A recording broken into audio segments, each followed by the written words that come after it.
ایک قوم جو اللہ کے پیغام کو بھول چکی تھی ظلم اور غلامی میں دب گئی تھی، اور ان کے اوپر ایک حکمران کا راج تھا، ایک ایسا ظالم جو صرف اپنی مرضی کے مطابق انسانی زندگیاں توڑتا اور بناتا تھا۔ پھر کچھ لمحوں میں ایسے معجزے کا دروازہ کھلتا جو انسانی سمجھ سے باہر ہوتا ہے۔ ایک شخص آیا جس کا پیغام اتنا شاندار تھا کہ صرف ان کی تقدیر نہیں بدلنے والا تھا بلکہ دنیا کا فیصلہ بھی پلٹ دینے والا تھا۔ یہ شخص آیا اللہ کی قدرت کے ساتھ، اور اس کے ہاتھ میں وہ قدرت تھی جو حق کو راستہ دکھا سکتی تھی۔ یہ ہے بنی اسرائیل اور موسیٰ علیہ السلام کا واقعہ۔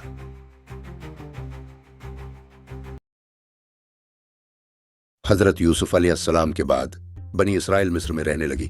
ایک وقت تھا جب وہ عزت والے لوگوں میں گنے جاتے تھے، لیکن وقت بدلتا گیا، اور بدلتے وقت کے ساتھ بدلا مصر کا بادشاہ فرعون آیا۔ اور فرعون صرف ایک بادشاہ نہیں تھا، وہ اپنے آپ کو الہ کہتا تھا۔ قرآن میں فرعون کا یہ جملہ بیان ہوا، انا رب کا ملالی، میں تمہارا سب سے بڑا رب ہوں۔ یہ ایک انسان کا گھمنڈ تھا، لیکن اس گھمنڈ کی سزا پوری ایک قوم بھگت رہی تھی۔ بنی اسرائیل کے مردوں سے کام لیا جاتا، سنگے گراں اٹھوایا جاتا، مٹی گوندھا جاتا، دھوپ میں گھنٹوں تک عمارتیں بنائی جاتے، وہ گرتے لیکن اٹھنا پڑتا۔ اور پھر ایک رات فرعون کے کاہنوں نے ایک بات کہی جو اس کے دل میں ایک نیا خوف بھر گئی۔ کیا کہا انہوں نے کہا کہ بنی اسرائیل میں ایک لڑکے کا جنم ہوگا جو فرعون کے تخت کو ختم کر دے گا۔ فرعون کانپ گیا۔ پھر اس نے ایک ایسا حکم دیا جو سوچ کر روح کانپتی ہے، ہر نئے پیدا ہونے والا بنی اسرائیل کا بیٹا قتل کر دیا جائے۔ گلیوں میں چیخیں تھیں، ایک قوم کی مائیں افسردہ دلوں کے ساتھ روتی تھیں، ایک قوم کے باپ بیزار مجبور تھے، لیکن یہ اللہ کا فیصلہ تھا کہ اس درد کے اندھیروں میں ایک نور پیدا ہوگا۔ بنی اسرائیل کے ایک گھر میں ایک ماں تھی، اس نے ایک بیٹا جنم دیا، پیارا سا چہرہ، معصوم آنکھیں، لیکن یہ خوشی کچھ ہی لمحے کی تھی، کیونکہ باہر فرعون کے سپاہی گھوم رہے تھے۔ کسی کے گھر میں نیا بیٹا ہو اور خبر لگ جائے تو سپاہی آ جاتے۔ وہ ماں اپنے بیٹے کو چھپا رہی تھی،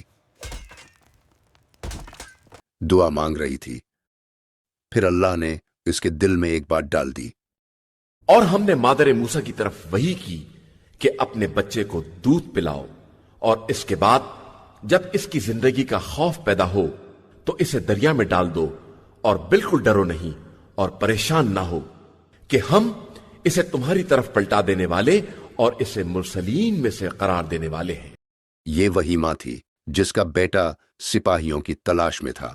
پھر اللہ نے اس کے دل میں ایک خیال ڈالا کہ اسے پانی میں رکھ دو۔ اس نے ڈر کے بجائے اللہ پر بھروسہ کیا، کیونکہ یہ عام ماں نہیں تھی، یہ امام المتوکلین کی ماں تھی۔ اس نے وہ پیٹیوں والی ٹوکری بنائی، آنکھوں میں آنسو تھے لیکن دل میں یقین تھا، اور اس نے اپنے بیٹے کو نیل کے پانی میں ڈال دیا۔ ٹوکری بہہ چلی، ماں وہاں کھڑی رہی، تکتی رہی، پھر اندھیروں میں ٹوکری گم ہو گئی۔ اور پھر کچھ ایسا ہوا جو صرف اللہ ہی کر سکتا ہے۔ وہ ٹوکری سیدھا فرعون کے محل کی طرف گئی۔ محل کے لوگوں نے دیکھا، اٹھایا، اندر لے آئے۔ فرعون کی بیوی بی بی آسیہ جو ایک نیک دل خاتون تھیں، انہوں نے اس بچے کو دیکھا اور ان کا دل محبت سے بھر گیا۔ سپاہی چلا رہے تھے، یہ بنی اسرائیل کا بچہ ہے۔ لیکن آسیہ جس کی کوئی اولاد نہیں تھی، اس نے کہا، نہیں، یہ میرا بیٹا ہوگا۔ اور وہ بچہ جس کے قتل کا فرعون نے حکم دیا تھا، اسی فرعون کے گھر میں پلا۔ وقت گزرتا گیا، موسیٰ علیہ السلام جوان ہو گئے، محل میں پلے تھے، لیکن اندر جانتے تھے کہ وہ بنی اسرائیل سے تھے۔ ایک دن وہ شہر میں تھے، انہوں نے دیکھا کہ ایک مصری آدمی بنی اسرائیل کے ایک شخص کو مار رہا ہے۔ یہ دیکھ کر موسیٰ علیہ السلام کو غصہ آ گیا۔ وہ آگے بڑھے اور اس مصری کو روکنا چاہا۔ انہوں نے صرف ایک دھکا دیا، لیکن वो आदमी गिरते ही मर गया। मूसा अलैहिस्सलाम हैरान रह गए। ये उनका इरादा नहीं था। वो घबरा गए और फौरन वहां से निकल गए। फिर मूसा अलैहिस्सलाम ने शहर छोड़ दिया, दूर मदीन की तरफ चल दिए। मदीन पहुंचे। वहां उन्होंने 10 साल गुजारे, लेकिन असली मकसद अभी बाकी था। फिर जब वक्त पूरा हुआ, मूसा अलैहिस्सलाम ने वापस मिस्र की तरफ सफर शुरू किया। जब वो मिस्र जा रहे थे, अंधेरी रात में उन्हें तौर पहाड़ पर एक आग नजर आई। वो इस तरफ गए, लेकिन वो आग नहीं थी, वो अल्लाह का नूर था। वहां पहली बार हजरत मूसा अलैहिस्सलाम ने अपने रब से कलाम किया। अल्लाह ने फरमाया, ए मूसा, मैं तेरा रब हूं, अपने जूते उतार दो, तुम पाक वादी में हो। एक इंसान जो महल में पला, जो जंगल में सालों रहा, वो वहां खड़ा था और अल्लाह सीधा इससे बात कर रहा था। ए मूसा, सुनो जो मैं कह रहा हूं, जाओ फिरौन के पास, वो हद से बढ़ गया है। मूसा अलैहिस्सलाम ने अर्ज किया, या रब, मेरी जबान में लिकनत है, मैं कैसे बोलूंगा। अल्लाह ने मूसा अलैहिस्सलाम को इनकी बहन का वाकया याद दिलाया, और फिर अल्लाह ने मूसा अलैहिस्सलाम को 2 बड़े माजिज़े दिए। एक वो लाठी आसा जो सांप बन जाती थी, दूसरा उनका चमकता हुआ हाथ। हजरत मूसा अलैहिस्सलाम अपने भाई हजरत हारून अलैहिस्सलाम के साथ फिरौन के दरबार में पहुंचे। एक तरफ दुनिया की सबसे बड़ी ताकत थी, दूसरी तरफ अल्लाह के दिए हुए मौजिज़ात थे। मूसा अलैहिस्सलाम ने फिरौन से कहा, मैं रब्बुल आलमीन का रसूल हूं, बनी इसराइल को छोड़ दो। दरबार में खामोशी। फिर फिरौन घमंड के साथ हंसा और मूसा अलैहिस्सलाम को कहा, तुम वही हो ना जो हमारे घर में रहे और अब रब का पैगाम लेकर आए हो? मूसा अलैहिस्सलाम ने कहा, मैं अल्लाह का पैगाम लेकर आया हूं। फिरौन ने कहा, अगर तुम सच कहते हो तो कोई निशानी दिखाओ।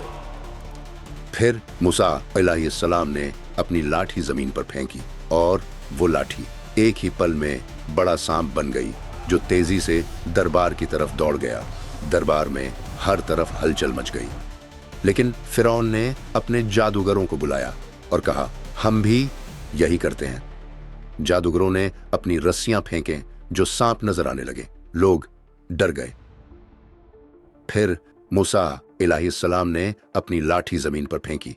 वो एक अजीम इल्शान एदहा बनी और इन सब छोटे सांपों को एक एक करके निगल गई।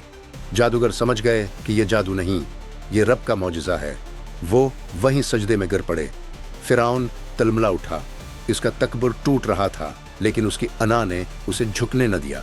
फिरौन ने जादूगरों से कहा, तूने मेरी इजाजत के बगैर ईमान ले आया, सजा मिलेगी तुझे। उन्होंने कहा, जैसे चाहे सजा दे, तू सिर्फ दुनिया का मालिक है, हमने वो देख लिया जो हकीकी है। फिरौन नहीं माना। फिर अल्लाह ने अजाब भेजना शुरू किया। तूफान आया, टडियां छा गईं, मेंढक हर तरफ फैल गए, यहां तक कि नील का पानी भी खून बन गया। हर बार जब अजाब आता, फिरौन कहता, मूसा, दुआ करो कि यह अजाब हट जाए, हम बनी इसराइल को छोड़ देंगे। मूसा अलैहिस्सलाम दुआ करते, अजाब हट जाता, लेकिन फिरौन फिर अपना वादा तोड़ देता। यह सिलसिला बार बार चलता रहा। अजाब आता, वादा होता, फिर वादा टूट जाता। आखिर अल्लाह ने मूसा अलैहिस्सलाम को हुक्म दिया, रात के वक्त बनी इसराइल को लेकर निकल जाओ। अंधेरी रात में लोगों का एक बड़ा काफिला खामोशी से मिस्र से निकल गया। सुबह हुई, फिरौन को खबर मिली। उसका घमंड फिर जाग उठा। इसने कहा, ये मेरे गुलाम हैं, ये कहां जाएंगे? फिर फिरौन ने अपनी पूरी फौज जमा की और बनी इसराइल का पीछा शुरू कर दिया। बनी इसराइल पहुंचे समंदर के किनारे। आगे गहरा समंदर था और पीछे फिरौन की फौज। बनी इसराइल के लोग घबरा गए। वो कहने लगे, अब हमारा क्या होगा? हम तो पकड़े जाएंगे। मूसा अलैहिस्सलाम ने कहा, हरगिज़ नहीं, मेरा रब मेरे साथ है, वो मुझे रास्ता दिखाएगा। और फिर अल्लाह ने हुक्म दिया, अपनी लाठी समंदर पर मारो। जब मूसा अलैहिस्सलाम ने लाठी समंदर पर मारी, समंदर जो जोश से बहता था अचानक रुक गया, फिर वो फट गया। एक के बाद एक 12 रास्ते बन गए, 12 कबीलों के लिए। दोनों तरफ पानी की दीवारें खड़ी हो गईं और बीच में खशिक रास्ता था। बनी इसराइल के लोग जल्दी जल्दी उस रास्ते में उतर गए। और जब फिरौन ने यह मंजर देखा तो उसने भी अपनी फौज के साथ इनका पीछा किया। जब बनी इसराइल दूसरे किनारे पर पहुंच गए, पानी वापस आना शुरू हो गया। फिरौन ने देखा कि पानी लौट रहा है। तब उसके मुंह से वो बात निकली जो ईमान की बात थी, लेकिन बहुत देर हो चुकी थी। इसने कहा, मैं ईमान लाया कि वही रब्बे हक है जिस पर बनी इसराइल ईमान लाए हैं। लेकिन अल्लाह ने फरमाया, अब जब कि तुम पहले नाफरमानी करते रहे। समंदर ने उन्हें ढांप लिया, फिरौन भी डूब गया और इसकी फौज भी। समंदर पार हुआ, फिरौन खत्म हुआ, बनी इसराइल आजाद हो गए। लेकिन आजाद होना अलग बात है और आजादी का शुक्र अदा करना अलग बात। मूसा अलैहिस्सलाम को अल्लाह ने तौर के पहाड़ पर बुलाया ताकि इन्हें तौरात दी जाए। वो चले गए 40 दिन के लिए, और बनी इसराइल ने इन 40 दिनों में सोना पगलाकर एक बछड़े की मूर्त बना ली और इसकी पूजा करने लगे। सामरी ने उन्हें बहकाया। वो इस फितने में पड़ गए। जब मूसा अलैहिस्सलाम वापस आए और ये मंजर देखा तो उनका दिल टूट गया। उन्होंने तख्तियां जमीन पर रख दें। ये वही कौम थी जिसने समंदर को फुटते देखा था, जिसने फिरौन को डूबते देखा था, जिसने अल्लाह का अजाब देखा था। फिर भी सिर्फ 40 दिन में सब भूल गए। ये बनी इसराइल के लिए अल्लाह की तरफ से एक इम्तिहान था और वो उस इम्तिहान में कमजोर पड़ गए। लेकिन अल्लाह की रहमत देखिए, बार बार उन्हें मुआफ किया, बार बार उन्हें सीधा रास्ता दिखाया। ये वाकया यहीं खत्म नहीं होता, इसमें हम सब के लिए सबक है। फिरौन का घमंड। आज के फिरौन कौन है? वो जो कहते हैं मेरी ताकत है, मेरी दौलत है, और अल्लाह को भूल जाते हैं। घमंड का अंजाम हमेशा बुरा होता है। वक्त बदलता है और तख्त गिर जाते हैं।